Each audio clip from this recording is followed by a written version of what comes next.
Welcome to Political Beatdown. I'm Ben Meiselas, joined by Michael Cohen. The breaking news is coming fast and furious, although I'm not sure we needed the breaking news to be able to predict that Donald Trump was lying when he said that he completely obliterated Iran's nuclear program and obliterated all of the nuclear sites. The damage assessment that was first leaked to CNN and then confirmed by the New York Times says quite the contrary, that some of the facilities in Iran were damaged, but certainly not destroyed. And then there's other reporting that Iran was able to bring about 880 pounds of the uranium and transfer it outside of the facilities, bring in a bunch of trucks and move it, because Donald Trump was making social media posts and talking about it with the Juventus Football Club and with the construction workers behind him. So Donald Trump kind of tipped them off about what was ultimately going to happen.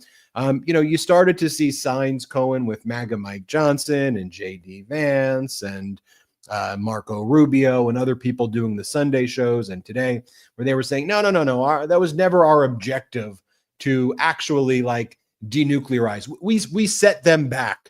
And that's what we wanted to do. And now, of course, in typical fashion, you've got the kind of Trump regime chief propagandist, Caroline Leavitt.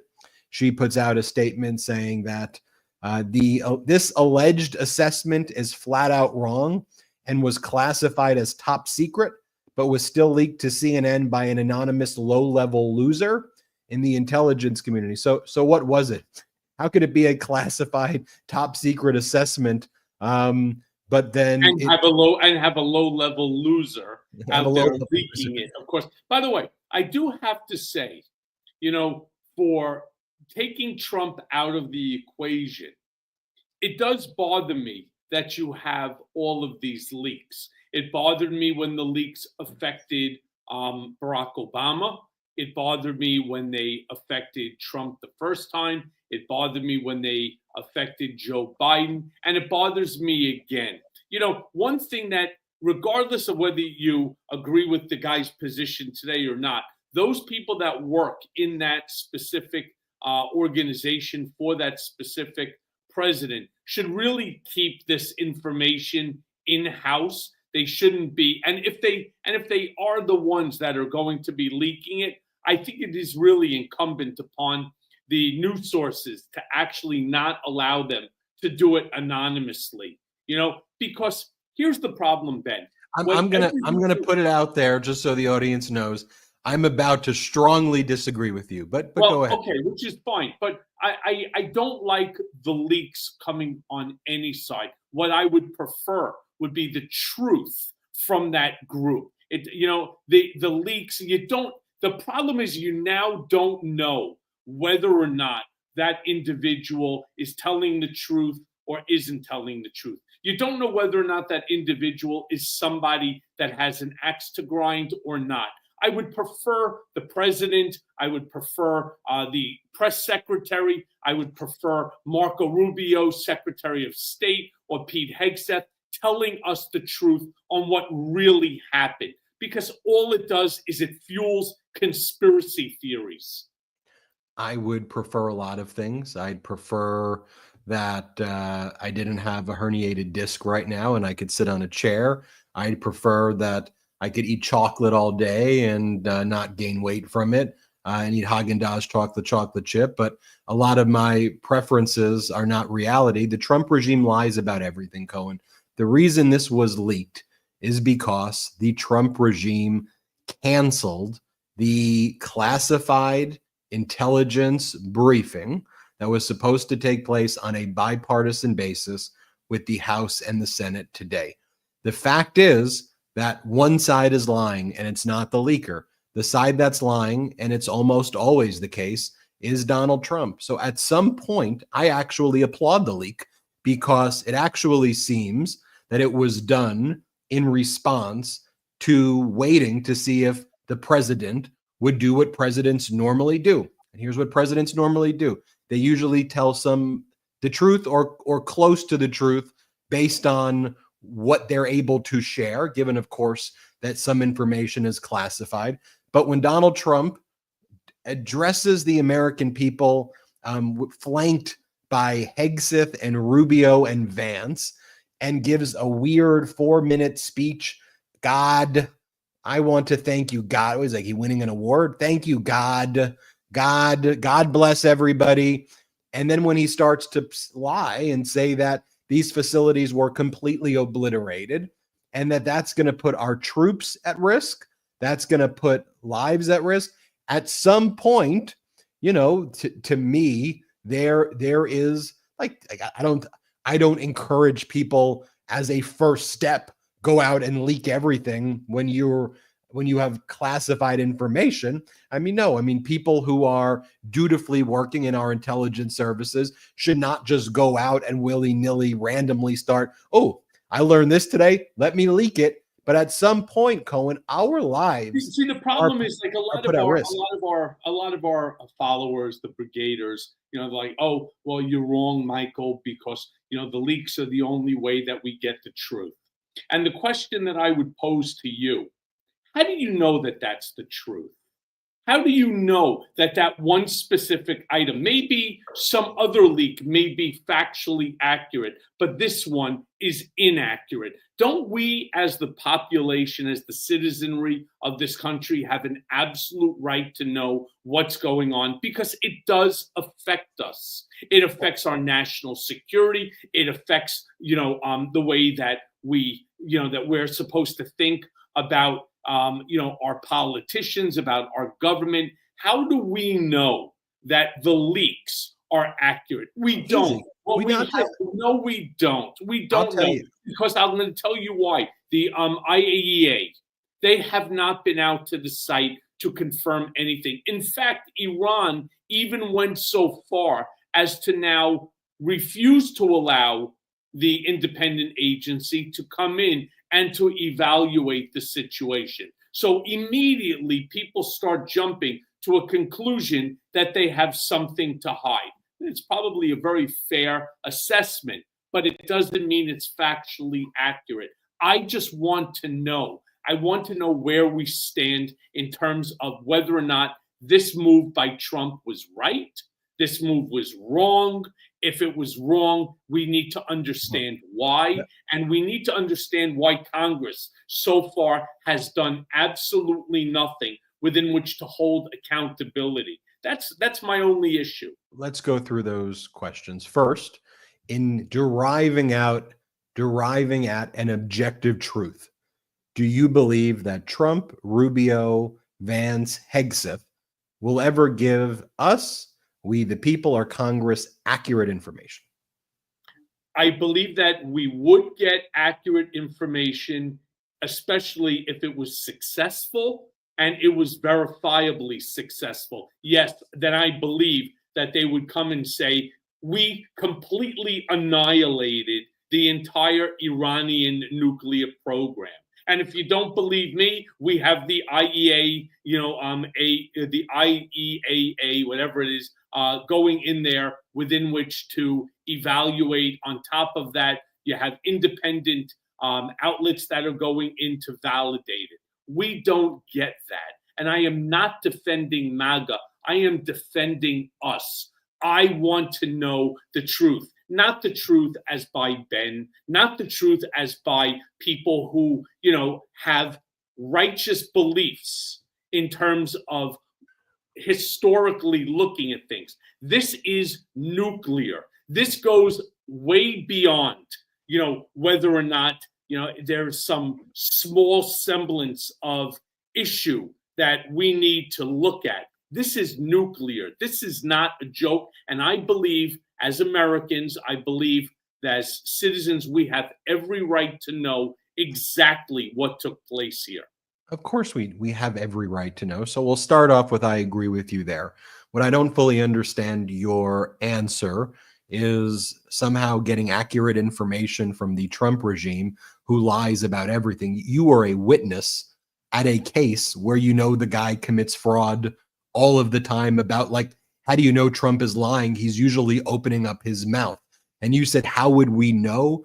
We would know if they claim total annihilation. Well, they claimed that, and it seems to be false. To answer your other question, how do we know the truth? That's like a very existential question. How do we know that? How do I know that I'm really alive? How do I know this? How do I know that? At some point, we have to get a lot of data points. So in order to determine an objective truth, we have to think of ourselves, or we have to think about things the way we would think about like a jury. How does the jury know if someone's guilty or not guilty?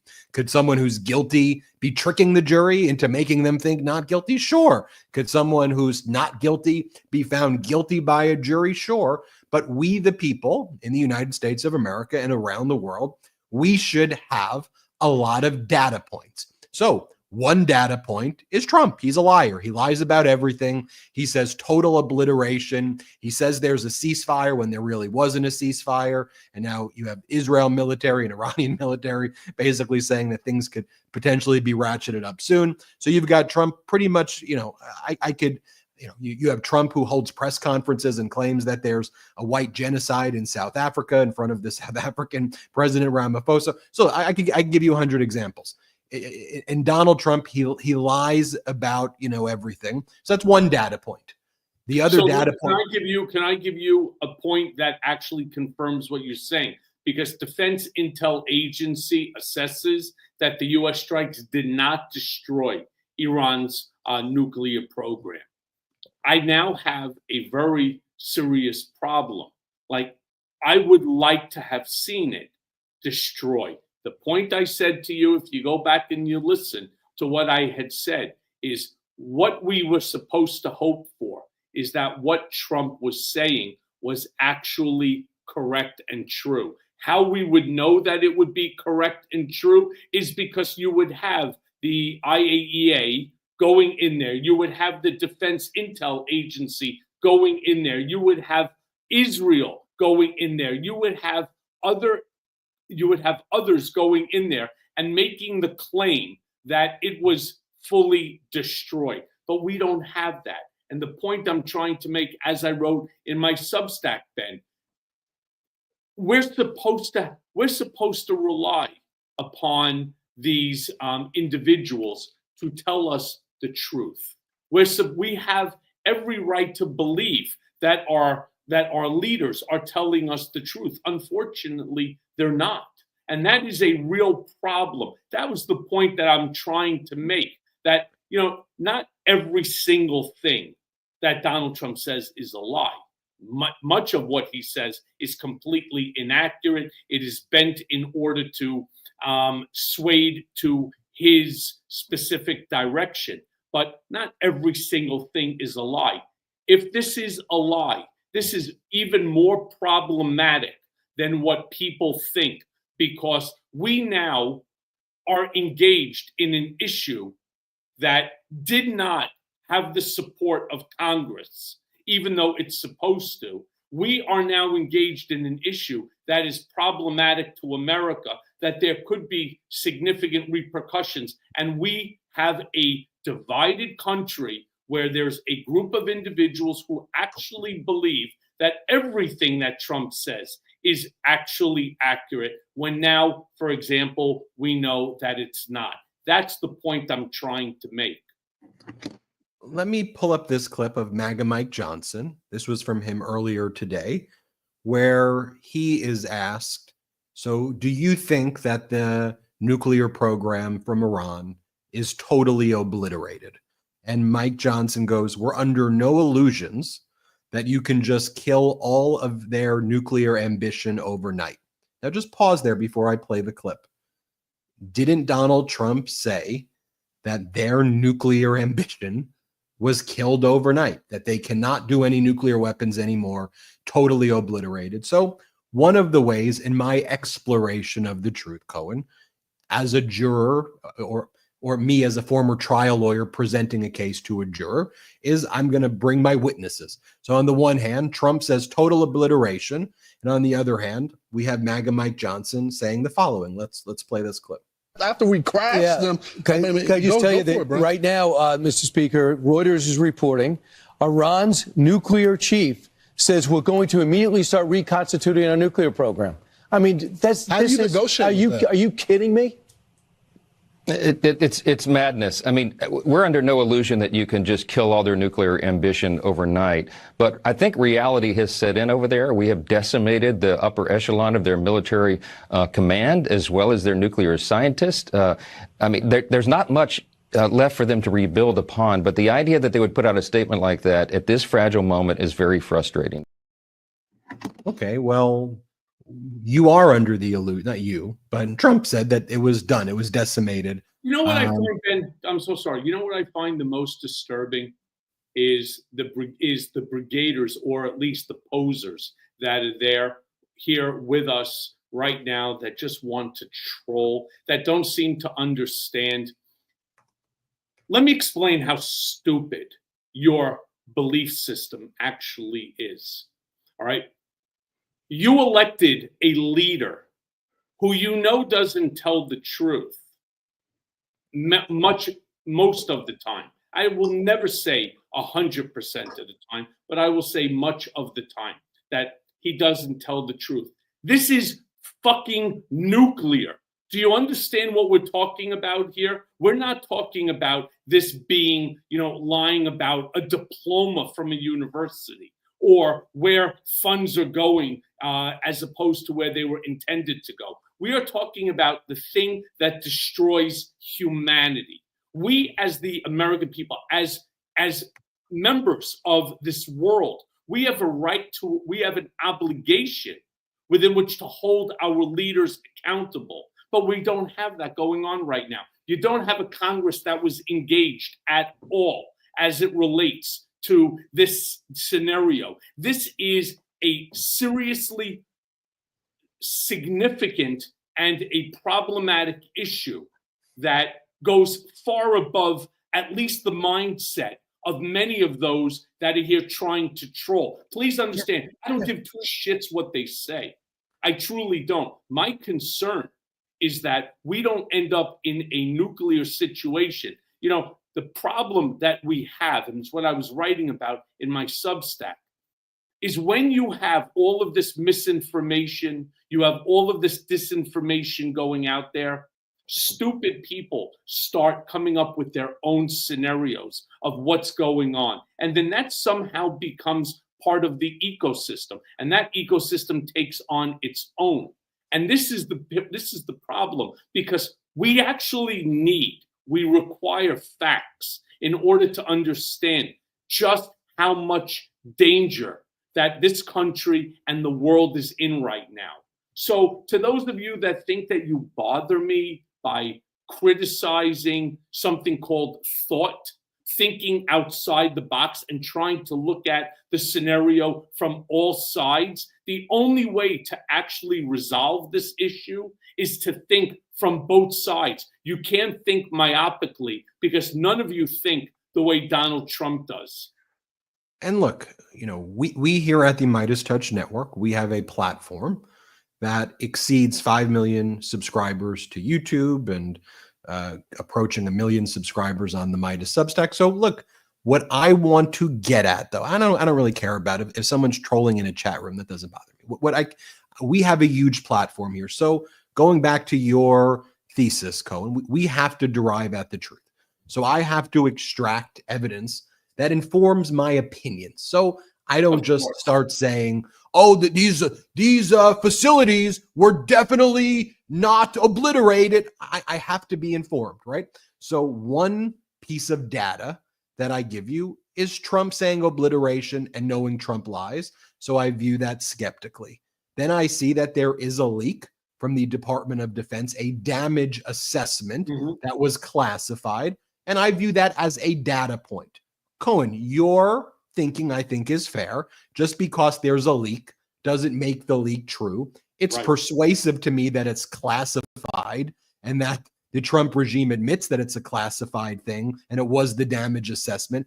And then they use an ad hominem attack saying low-level loser. So a way to rebut something that's credible by using low-level loser, to me, also shows weakness in the Trump's argument. But then I go through my other data, right? I showed you, MAGA Mike Johnson, but then I think it's important that I show you Marco Rubio, the Secretary of State. I got to get pieces of evidence. So Marco Rubio over the weekend is asked, so does the U.S., did you see intelligence that the supreme leader had ordered weaponization? Now, Marco Rubio then says that's irrelevant. Now, that's, to me, the most relevant thing. Why would that be? Why would that? So here's Marco Rubio. Let's play it. Are you saying there that the United States did not see intelligence that the supreme leader had ordered weaponization?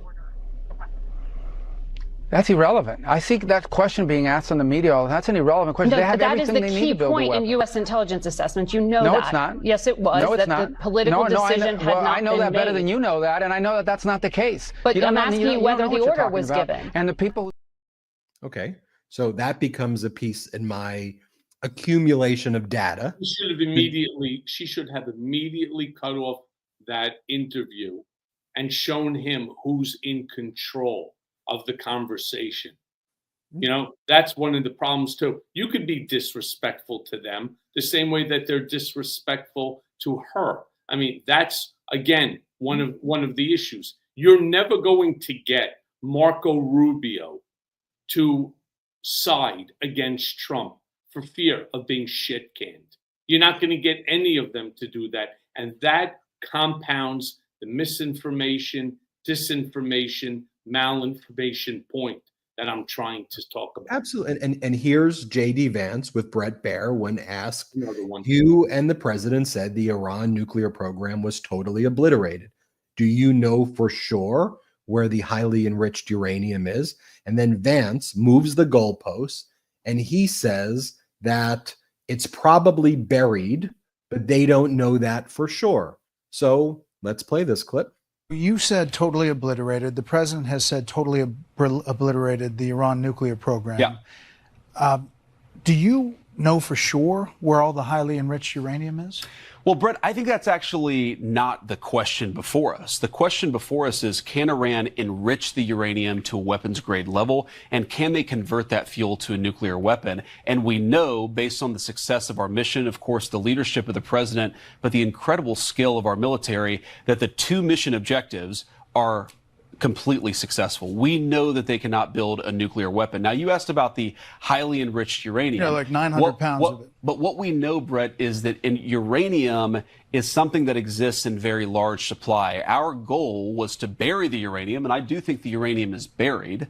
But our goal I do think that's not factually But accurate. did you see also the talking point where him and Rubio were briefed? I think you're asking the wrong question. So the right question, the main question, the right question, the question every American should be asking is, did Iran have nuclear weapons, or were they about to have nuclear weapons? And did we obliterate them? And when you ask those questions, their response is, well, actually, you're asking the wrong question. And then they pivot to a bunch of word salad to avoid answering what the real question is. So Cohen, when I go through, all of those data points, and if I were to give a closing argument to the jury, and I were to say, look, Trump says this, the leak says this, Vance says this, Rubio says this, Israeli intelligence, because Israeli intelligence says that a lot of the uranium was likely moved because of Trump's post. I go, Israeli intelligence says this. And then I'll address your issue of IAEA when we get back. But I want people to see and hear, because when you and I speak privately, this is how you and I grapple with issues and we think about these issues. And I don't just jump on and go, I hate Trump. So because I hate Trump, what's the hate Trump position? The hate Trump position is it's a failure. No, I'm thinking, and you're thinking, and this community is thinking very deliberatively. We know he lies all the time. So I have to start with the premise of I feel like I'm probably being had. I feel like I'm being defrauded. But let me analyze it and see what the data is. Let's talk about it. We got to take a quick break. I want to remind everybody to subscribe to your YouTube channel at The Michael Cohen Show. I want to remind people to subscribe to your Substack, Michael Cohen Substack, and the Midas Touch Substack. I think we're the fourth largest Substack of all Substacks in the world. And I'm so honored that you constantly post my my Substack writings. What I always try to do, Ben, as I do right now, is I try to identify, point versus counterpoint, because it's very easy to get on and to sit there and to say, oh yes, Donald Trump is the worst, and so on. That's not the issue here. That's definitively not the issue here. We need to be concerned because our national security issues have never been more significant than they are right now. Couldn't agree with you more. I'll do a video on this in the morning too. I saw someone put it in the comments. Prime Minister Carney signing a real deal, a defense pact with the European Union during this NATO, an actual deal, not a Trump fake deal. Let's take our first quick break of the show. We will be right back. All right, listen, I got a confession to make, and most of you already know it. I don't even own a cat, but my neighbor's cat, Marlo, he basically owns me. I mean, this cat struts around the halls like he's Tony Soprano, jumps up on my windowsill like he pays rent, and somehow, he even gets me to feed him. You know what? I don't mind, because Marlo's got standards. He doesn't mess with that corner store crap in a bag. No, sir, he does not. Marlo only eats Smalls. Smalls is cat food that's made with real, preservative-free ingredients, like the kind of stuff you would actually eat. Chicken, turkey, beef, not meat byproducts or whatever chemical alphabet they sneak into that cheap stuff. And it's delivered right to your door. And that's why Cats.com called it their best overall cat food. But get this, Forbes said the same damn thing. BuzzFeed, they said, and I quote, "My cats went completely ballistic for this stuff." I mean, you think Marlo's not ballistic? Please. I did the taste test. 2 bowls, old stuff in one, Smalls in the other. Marlo took 1 sniff of the first, looked at me like I was nuts, then dove into the Smalls like it was a filet mignon. Since then, less puking, softer fur, way more energy, and I swear, that litter box, it smells like nothing. I don't even know how that's possible. Now, Smalls might be my favorite sponsor because they actually give a damn about your cat's health, about quality ingredients, and about not feeding your 4-legged family member garbage. They even got a sampler pack if your cat's picky. And their treats, Marlo inhaled these freeze-dried chicken bites like he was late for a Senate vote. Now, the best part, 88%, listen to that, 88% of cat owners saw health improvements after switching to Smalls. And that's not marketing fluff, that's real. So here's the deal. For a limited time only, because you're a Political Beatdown listener, you're going to get 60% off your first order of Smalls plus free shipping by using my code BEAT. That's 60% off. So go to smalls.com, SMALLS.com, and use promo code BEAT. Again, that's smalls.com, promo code BEAT for 60% off free shipping. Do it for your cat, or in my case, your neighbor's cat, or Marlo. Doesn't matter. Just do it. Welcome back to Political Beatdown. Cohen, I want to address, and thank you to our pro-democracy sponsors, by the way, and I know you love our sponsor right there. The discount code is in the description below. You know, the one thing, though, I think I have a different take on the IAEA being cut off by Iran. I think that was in terms of Iran's ability to escalate things, and what its strategic move after being attacked is. And look, I want to see, I don't like the Ayatollah. I think that Iran should not have nuclear weapons. Let me be very clear. I think there should be broader denuclearization in the world, but I certainly think a radical extremist like the Ayatollah who chants death to America should certainly not be having a nuclear weapon. So let me be very clear about where I stand on that. But as General Mattis once said, in war, the unfortunate part is your opponent gets a vote. And exactly. And one of the things that Iran has to think about is, does it shut down the Strait of Hormuz? That option doesn't make a lot of great sense because that's where the oil would go that it sends to China and where it makes a lot of its money from. So if you shut down your own oil supply, that's going to hurt your own economy as well, and potentially benefit even it'll hurt the American economy short term, but America produces a lot of oil from the United States. So that's one option. It is an option if you're Iran that you attack the United States and Israel with conventional weapons and start, a conventional war. I think they realize that they don't have the capabilities, to do that. So what are their options? Accelerate the nuclear program, not cooperate with the IAEA, broaden their alliances with Russia and China and North Korea.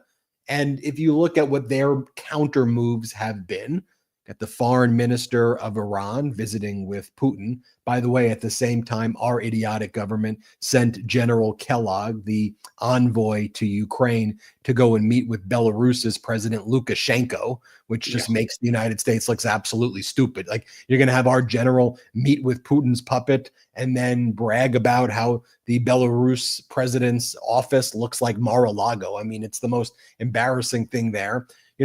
So if you think about Iran's moves, their perspective, and we could think that their perspective is horrible propaganda, but their view is, well, we were cooperating somewhat with the IAEA, and we can say, well, you were giving them false information, but their view is, why would we talk to the IAEA now? We're going to try to accelerate what we're doing. And then Trump made that weird post this morning where he's like, I will allow Iran to send cheap oil to China. Congratulations to you both. And it's like, why is the American president bragging about allowing Iran to ship cheap oil to China? That's like a very strange thing to post. And then I ultimately think, Cohen, what were the objectives? Let's take a step back. Remember last week when Donald Trump said that he did not want a ceasefire? He goes, ceasefires are bad. He said he wanted total victory, I think was the words that he used, complete surrender from Iran. And then he fleshed out what that meant. And people said, did complete surrender mean ceasefire? He goes, no, it means total denuclearization. So to me, based on the facts and data that we have, based on all, I've showed you the clips of Trump people, right? They're not denuclearized. The Ayatollah is still in power. The foreign minister of Iran is meeting with Putin and bolstering the relationship there. Iran is... Look, I'm personally not sure. To be honest with you, I'm not sure what Trump and this administration are doing at all. And again, my biggest fear is based upon what we're talking about. This isn't just any issue. We are talking about nuclear. And this is the part where Congress needs to grab a set of balls. They need to turn around and start looking and opening up hearings. And I don't mean just the Democrats. I mean the Republicans too. We're talking about the future of the world. This is not a joke. When you're making statements, if hypothetically, and this is the point I was trying to make, if hypothetically Trump was telling the truth about the obliteration of Iran's nuclear program, I promise each and every one of you, and I know him better than all of you combined times 10. If it was actually the way he was describing it, the IAEA, Israel, Iran, our defense, everybody would already be in there to validate the statements that he made because it benefits him. That's the point I'm trying to make. So now we know if it didn't benefit him and these statements about total annihilation, total obliteration, we know that it's not true. And then when you have the Defense Department coming out and making statements which are different, which are contradictory to Trump's own statements, you need to turn around and say to yourself, okay, hold on. We're still in the game.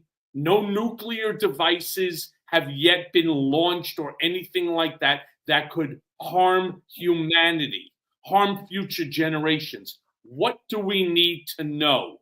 And that's the point I'm trying to make to each and every one of you. We have a right to know the truth. And you know what? If our Congress members aren't forcing us or forcing the administration to give us the truth, well, they're not the right people. And if you are in a ruby red state, I don't give a shit if you are in a ruby red state or you are in a deep blue state. We have a right to know because it is our future. It's our children's future. It's our grandchildren and future generations. It is our right to know so that we can turn around and we can at least say, we tried, we did everything that we could based upon the information that we have. This, my friends, is the problem. This is where our members of Congress, especially on the GOP side, refuse to meet. Do you know that not a single Democrat, not one, was included in any of the information gathering or any of the distribution of information regarding this attack? And you say to yourself, why? Why do you think that this happened? Why did not one single Democrat be invited to the table? Well, that's obviously a GOP move. So you say to yourself, okay, if you are now in the GOP, if you are a member of that group, you need to say to yourself, well, what are you hiding? And if you're hiding this, well, then, I don't know, what else are you hiding from us? Again, right, Jeanette, we have a right to know. Thumbs up for us. This is not an opportunity. We do not have any opportunities right now for failure. We are in a scenario where we must have information. That information must guide us onto a path to ensure that nuclear devices do not ever end up in the hands of the Iranian regime. Now, I also want to go one step further and say this before Ben takes over. Do you know that not a single president during my entire lifetime has disagreed with that premise that Iran should never be a nuclear power? Not a single one. And that should tell us something about the regime that we're dealing with. I don't think the point that Iran should not be a nuclear power is controversial at all. I think the controversial part and what different administrations struggle with is how do you go about denuclearizing them? How do you go about containing them in a world where North Korea has a nuclear weapon, where Pakistan has a nuclear weapon, where India has a nuclear weapon, where Israel has a nuclear weapon, where Russia has thousands of potential nuclear weapons, as does the United States and other United States allies. So what is the approach? What are the objectives? And how do you go about it? Is the intention regime change? Well, we've seen what's happened with past efforts at regime change engineered by Americans before. And, you know, I just call me naive, but I don't think, as bad as the Ayatollah is, I don't think the people of Iran would love to be ruled over by a puppet of Donald Trump and Netanyahu. I think that the idea of, as the Iranians see it, I think that that proposition is something that would probably result in a massive civil war where you have all of these Iranian militias also in Iraq and elsewhere, and you'll have groups to fill the power vacuum. I think that Iran and a lot of these militia groups also know that Donald Trump is, you know, I don't mean to use it in a nuclear setting, but the whole taco thing of Trump always chickens out. Donald Trump wanted his version of a movie when it comes to war, like a quick movie. You know, you get it done, you knock out the nuclear weapons, you make some posts, you declare, you know, he used lines out of like movies, you know, like "we're coming to get you!" ! And "don't you dare!" Like, you know, just and then he thought, you know, the movie has its conclusion and now we're done. He declares victory. He posts weird photos of himself, weird paintings on his social media platform, and Trump always gets it right memes. And then in his own mind, He's like, okay, now I move on to the budget bill, and now we focus on that. Yeah, for those listening on audio, this is the stuff he was posting all day. Trump was right. That's not the way the world works. And by the way, this is you can't have nuclear diplomacy through memes and through social media posts. Diplomacy is really significant. We're still talking about, what nobody's talking about, Ben? Ukraine, the 90 deals in 90 days. We're not talking day 76. We're not talking about Russia, Ukraine. We're not talking about the hostages. We're not talking about 1,000 different things here in the United States, like the intent to strip people of Social Security and Medicare and Medicaid. We're not talking about any of that. We're talking about some horse shit, right? That could ultimately end humanity. I mean, it's bullshit. The fact that we're even having this conversation is absolutely crazy. We wouldn't be having this conversation if both sides of the aisle were engaging in true form diplomacy, if they were dealing, and I'm talking about here in the United States, I'm not even talking about Iran. If Congress was involved, we would have such a better idea in terms of what's really going on, but we don't. But I think we have to be very careful, though, to avoid any both sides lumping together of Congress as though this is equally the fault of Republicans and Democrats. Republicans control the House. Republicans control the Senate. And just so everybody knows, if we do a brief civics lesson, that means Democrats are not permitted to run any hearings at all. Democrats are not permitted to send out subpoenas without the consent and approval of the MAGA Republicans. So when Democrats would try to subpoena Musk, the Republicans would say, no, you don't get to subpoena Musk. And so can I push back on that? Because this is a very push back on it. But gear up. We'll be ready. We'll be ready to have a fulsome argument. This is a very different scenario than in Elon Musk. I want to talk about it. We got to take a quick break though, but I want to spend that next segment having a final debate on it, because to me it's crystal clear. But I think it's a healthy for people to watch how we debate issues and come to conclusions without stepping over each other and stomping on each other. How about with remaining friends when the conversation ends? Exactly. So let's take our last quick break of the show. A reminder, patreon.com/political beatdown. Subscribe there. Michael Cohen's Substack, the Midas Touch Substack, Michael Cohen's YouTube channel at The Michael Cohen Show, and check out the Mea Culpa audio podcast. All right, Cohen, I'm gearing up for our final debate. Let's take our last quick break of the show.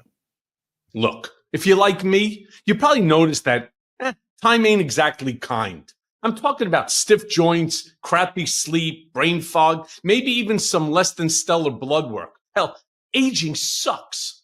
I've spent more time and money than I care to admit trying to fight off Father Time.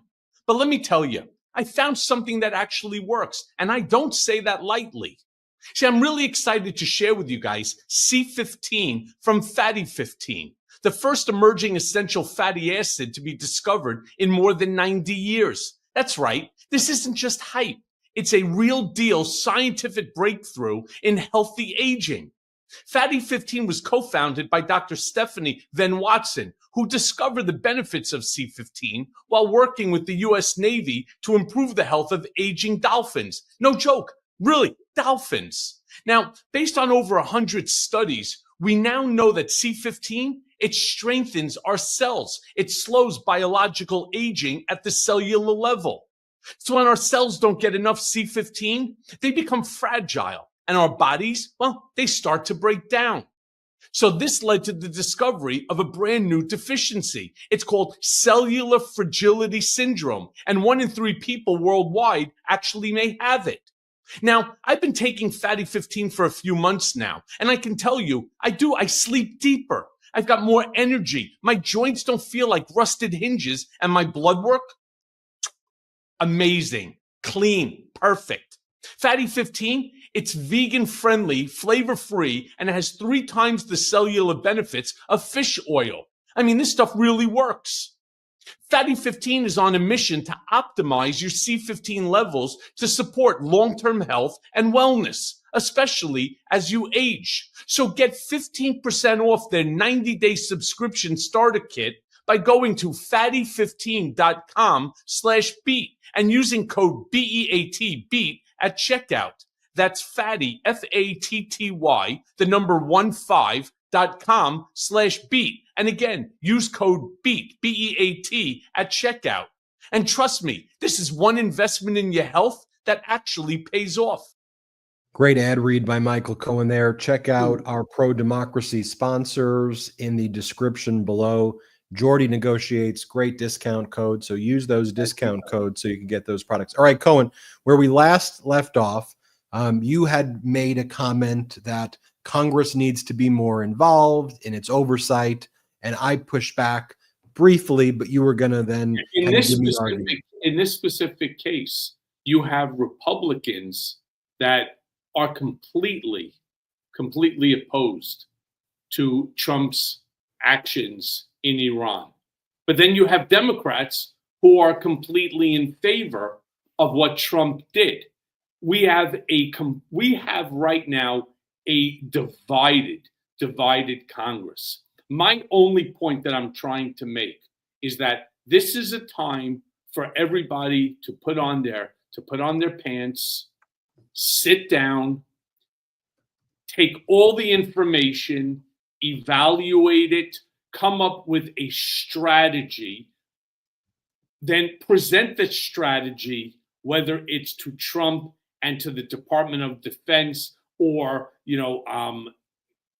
whomever, sit there and come up with a real strategy that reflects the United States of America. We don't have that. We've gotten to a point where it's one man's decision, even though there are many members of the Republican Party that completely disagree. And somehow across the aisle, individuals, for whatever their reasons may be, believe that the actions, again, taken by Trump are not only justified, but were successful across the board. We don't know which way to look anymore. We're all confused, and the confusion is because nobody talks anymore. It is completely dysfunctional. Our Congress is completely dysfunctional, and they need to do their job. Let's look. I think you look to the Constitution, and you look at our Constitution and who has war powers. Congress. It's Article 1, Section 8. All right. Yes, an Article 2, which has the president's functions. They're the commander in chief, but they execute on the laws or declarations of war or military authorizations that have to be passed by Congress. So I can't speak to every single Democrat, Cohen, although I don't know a lot of Democrats cheering on Donald Trump not getting congressional authorization. I hear you that there are some Democrats who support taking out Iran's nuclear facilities. And I think you have to go a little bit more nuanced, though, within that. You have someone like a Senator Fetterman, who I think is a total, I'm not a Fetterman fan, but Fetterman seems to be, I'll take you as saying someone who cheered that on. But I think my overall perspective is, well, what's the party doing at a leadership level? What's the general position of the parties? You heard from Democratic leader Hakeem Jeffries. I interviewed him. He said what Trump did was unconstitutional. He said it was not authorized. He said that Trump needed to have authorization. I spoke to the head of the ranking Democrat of the Intelligence Committee, Jim Himes. Jim Himes, also viewed Trump's conduct as unconstitutional. And they were all looking forward to getting the information at a classified briefing today with the top intelligence officers from the Democrats and the Republicans. Did the Democrats cancel this meeting? No. Who canceled the meeting? The Republicans canceled the meeting. Trump canceled the meeting. The Republicans canceled it. So who is it, the Republicans or the Democrats, that believe that the war powers and that war power authorization should not be the province of Congress, that Congress doesn't have war power authorization? The Democrats believe Congress does, and MAGA Mike Johnson says that he believes that Congress's ability to declare war and the war powers authorization legislation is unconstitutional. I mean, here's what MAGA Mike said today. Let's play this clip. It also requires that the president inform Congress within 48 hours of use of military force. Obviously, President Trump did that.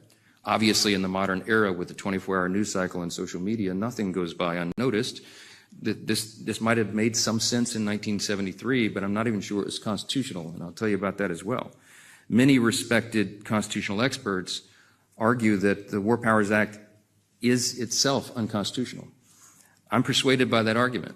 They think it's a violation of the Article II powers of the Commander-in-Chief. I think that's right. If you look back at the founders' intent, you read the Federalist Papers, you read the records of the Constitutional Convention, I think that is right.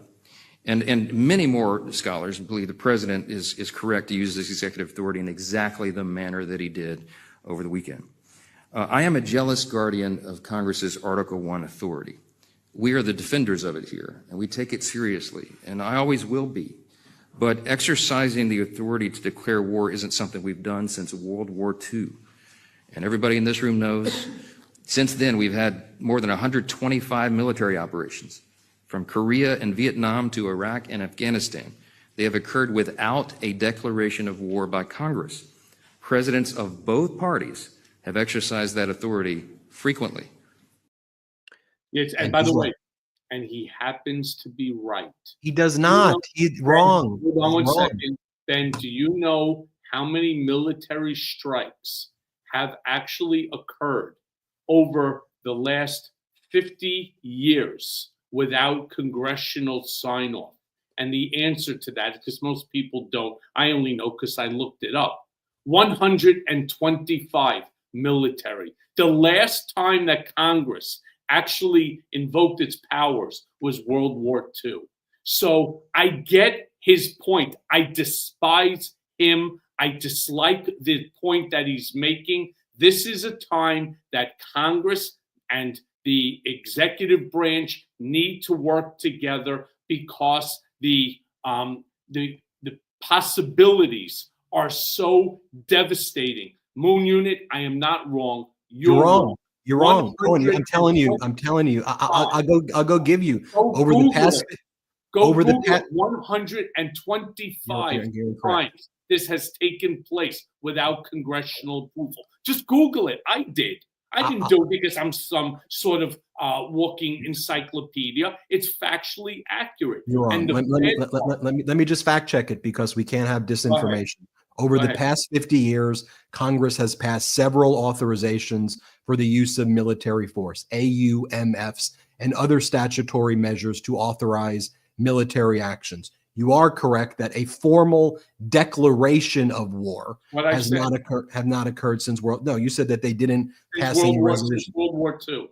Key congressional military authorizations: the multinational force in Lebanon, 1983; the Persian Gulf War, 1991. Authorization for use of military force, 2001. Public Law 107 after September 11th, 2001. Iraq War, 2002. Authorization for use of military force against Iraq. 2014, Obama got it. HJ Resolution 124, Syrian rebels and ISIS. And so we have a number of examples of Congress coming together.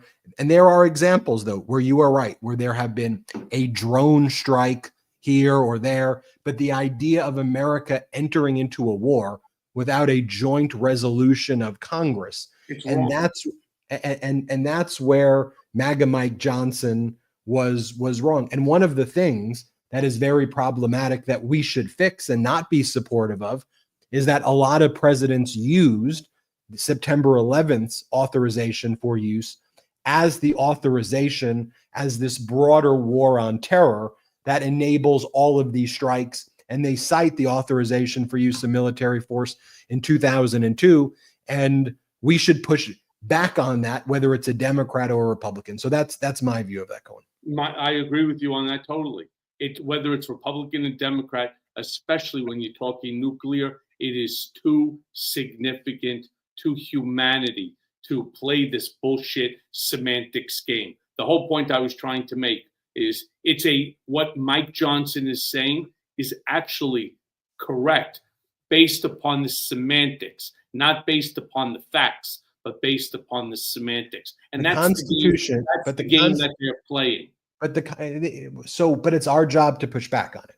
And the Constitution of the United States, Article 1, Section 8, clearly says that war powers, raising a navy, declaring war, funding the war, those are the powers of Congress. And to hear a Speaker of the House, the leader of Congress, claim that their own war powers is unconstitutional, and then in the same sentence say he jealously guards the war powers of Congress, that's some worse than 1984 crap right there. And I think, Cohen, that's where the people, and I'll let you do the two-finger salute, where people are frustrated and pissed off is the moment that we're living in right now. Because we've spent a whole show talking about Iran, and we're not talking about Ukraine and Russia escalating things in Ukraine. Social security, health benefits, anything that no kings in to our lives and in our country.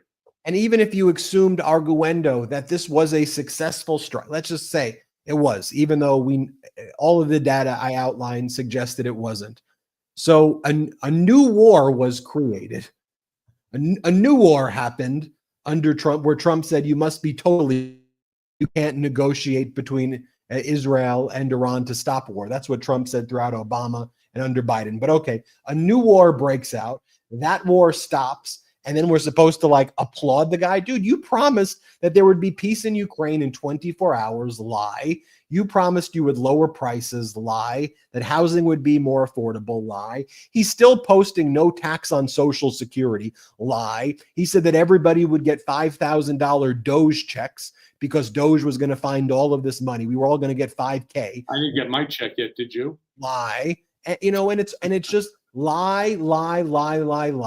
And then here in Los Angeles, we have, in democratic cities, you've got masked ICE army, not talking about that anymore either. Going through swap meets and car washes and abducting human beings. I mean, this is from the official White House account. This is the White House and Border Patrol did a joint post on Instagram where you have everybody look at this, right? Where do you think these people are going? I'm gonna ask the people in the chat right now. It's from the Border Patrol. It says, "We show up, we stand firm, we carry out the mission despite the noise." These people are dressed in military fatigues. You would have to guess, right, chat, that they're going to what? War in Iraq? Like these people are ready for war. Let's show you where they were actually going on the video. The swap meet. They were going in military fatigues to the Santa Fe swap meet. And when you zoom in on the Santa Fe swap meet, it says Santa Fe Springs swap meet, family fun, live music, shopping, open day and week, Tuesday through Sunday.